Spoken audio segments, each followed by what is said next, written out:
playing. And I don't remember the cards as much as the dice, because dice were more, they move and they were more fun. And they, my mother would have they'd have a little something you shake the cards with, the dice with, and then you roll them out onto a board it's padded on all sides. And you could say, we're gonna try for see how many ones we can get, and then twos, and then you tried for everything so that you could average it out. And if the dice were not even or something, not made right, it was the score that counted. I don't know that we did any formal experiment. We didn't formal ones, but we played it. She would practice, or she would try it out with us. And then other people at the lab would come in, and you could go into the lab. And I used to bring friends of mine from the third grade up to the labs to do either the cards or the dice when they wanted children, when they were looking for children. And then they had a nice setup. So it was fun for me. I'm looking now from a child's perspective. From the grown-up's perspective, I think it was going pretty well. Other people these tests, so it didn't depend just upon some people did get results, and some people got very good results.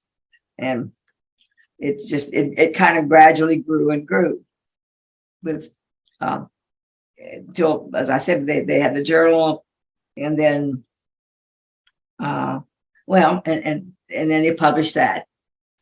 And so that was the beginning of the field, until there wasn't any other group doing it in this country at that time. I don't remember when the next place, a college person, like somebody for her thesis out in Colorado, did a whole series of tests with her psychology professor, or maybe he was an instructor, and they would do that, and it would be good enough to publish in the journal.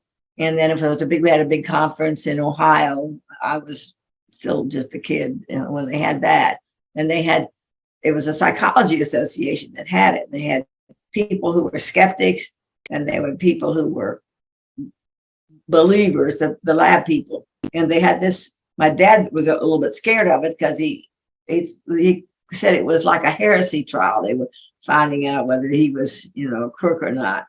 And but it went very well, and they got applause, and they kind of won the day. And so finding out if he was a crook or not, you mean people were wondering if he was cheating?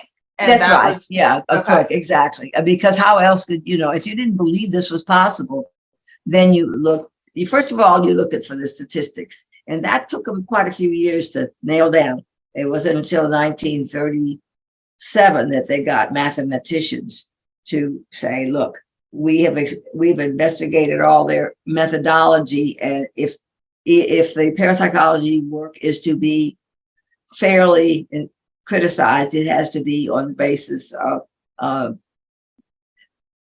something other than statistics. But we approve the statistics. In fact, the statistics were even taken up. They advanced some of the rules and learnings of probability, and people. It went both ways, because they had to really spend a lot of time to, like one person